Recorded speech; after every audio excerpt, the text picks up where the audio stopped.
और देखिए यूक्रेनी इंटेलिजेंस चीफ का बड़ा दावा सामने आया है। रूस को लेकर यह दावा किया गया है, रूस के पास सिर्फ 27 स्ट्रैटेजिक बॉम्बर्स हैं, यह दावा किया जा रहा है यूक्रेन की तरफ से। यूक्रेन के इंटेलिजेंस चीफ का यह बड़ा दावा सामने आ रहा है रूस को लेकर, रूस के पास सिर्फ 27 स्ट्रैटेजिक बॉम्बर्स होने का दावा। तो देखिए कई बड़ी जानकारियां इस वक्त सामने आ रही हैं। वैगनर ग्रुप के भविष्य पर भी सवाल खड़े हो रहे हैं। प्रिगोजिन की मौत के बाद ये तमाम सवाल उठ खड़े हुए हैं। खत्म हो सकता है वैगनर ग्रुप, इसका अस्तित्व ही मिट सकता है, बगावत भी कर सकते हैं वैगनर के लड़ाके, ये जानकारी भी सामने आ रही है। प्रिगोजिन की मौत के बाद आखिर वैगनर फोर्सेस की कमान अब किसके हाथ में होगी? रूस की ये प्राइवेट आर्मी अब करेगी क्या वैगनर लड़ाके जिनकी संख्या तकरीबन 25,000 के करीब बताई जाती है, वो एक बार फिर पुतिन के खिलाफ बगावत तो नहीं छेड़ देंगे? क्या ये मुमकिन है? ये वो तमाम सवाल हैं जिनके जवाब अभी मिलने बाकी हैं। बड़ा सवाल ये कि अब वैगनर फोर्स करेगी क्या? वैगनर ग्रुप क्या खत्म हो जाएगा?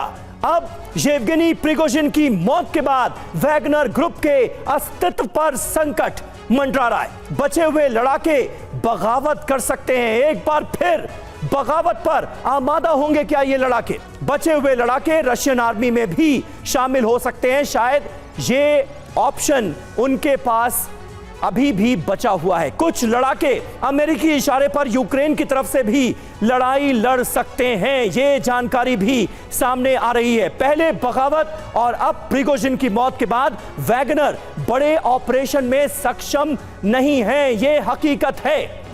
इसलिए आगे के जो कदम उठाए जाने हैं वो इन तमाम बातों को ध्यान में रखते हुए उठाए जाएंगे। देखिए अभी वैगनर ग्रुप में 25,000 लड़ाके हैं जिसका मैं थोड़ी देर पहले जिक्र कर रहा था, और अब बात इन्हीं की हो रही कि ये लड़ाके प्रिगोजिन और प्रिगोजिन के जो 7 अहम टॉप कमांडर्स थे उनकी मौत के बाद करेंगे तो करेंगे क्या? एम्बेसडर सचदेवा हमारे साथ इस वक्त मौजूद हैं। सचदेवा साहब, क्या लगता है आपको, और जिस तरह की जानकारियां और अमेरिका की तरफ से जो घेराबंदी पुतिन की जा रही है प्रिगोजिन की मौत के बाद, आपको लगता है कि पुतिन इससे कुछ उनकी सेहत पर फर्क पड़ेगा, वो घिरेंगे आने वाले वक्त में इंटरनेशनली? अगर मैं बात करूं तो इसके बारे में भविष्य ही कुछ बता पाएगा, लेकिन कुछ पॉइंटर्स जो इशारा करते हैं वो ये कहना होगा। पहली बात तो ये कि पुतिन का जो ऑरा है, जो उनका भय है और उनकी दहशत जो है वो कायम रहेगी, और उसके वो रेखांकित होगी कि विरोधियों को नेस्तनाबूद करने में अभी भी ये सक्षम है।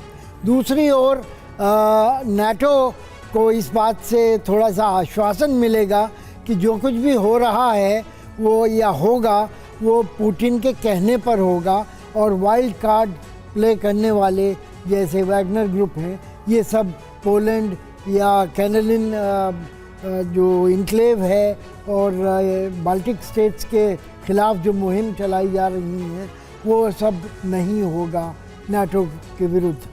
तीसरी बात ये है कि जहाँ तक अफ्रीका का सवाल है, वैगनर ग्रुप वहाँ पर एक स्वयंभू एंटिटी की तरह से काम करता था, वहाँ से पैसे बनते थे और वहाँ उनकी प्राइवेट आर्मी की तरह से वो उनके तानाशाहों की मदद करता था, चाहे वो नाइजर हो, चाहे माली हो, चाहे सेंट्रल अफ्रीकन एम्पायर हो, चाहे लीबिया हो। सीरिया में भी ऑयल फील्ड्स के ऊपर वैगनर ग्रुप का कब्जा था। तो इन सब को अगर किसी तरह से सरकारी प्रभुत्व के क्षेत्र में लाना है, गवर्नमेंट टू गवर्नमेंट ट्रांसपेरेंसी दिखानी है, ठीक है। अगली खबर बदलना होगा। अगली ब्रेकिंग न्यूज इंतजार करिए हमारा। देखिए यूक्रेन को बड़ी मदद भेजेगा एस्टोनिया, ये खबर सामने आ रही है। यूक्रेन को 21 ड्रोन देगा एस्टोनिया, हथियार भेजने के लिए जुटाए फंड, ये जानकारी सामने आ रही है।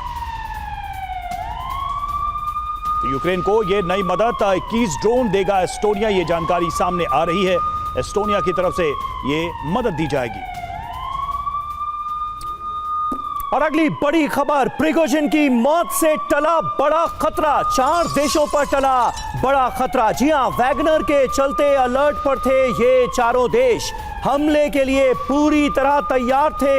वैगनर लड़ाके कई बार धमकी दे चुके थे प्रिगोजिन और अब उस धमकी को अंजाम देने की बारी थी। और कहीं यही वजह तो नहीं है कि इससे पहले वैगनर फोर्सेस की तरफ से कोई बड़ा कदम उठाया जाता, येवगेनी प्रिगोजिन को ही एलिमिनेट कर दिया गया। यह सवाल भी जहन में आता है क्योंकि प्रिगोजिन इसे लेकर कई बार धमकी दे चुके थे और अब यह कहा जा रहा है कि प्रिगोजिन की मौत के बाद इन 4 देशों पर खतरा टल गया है।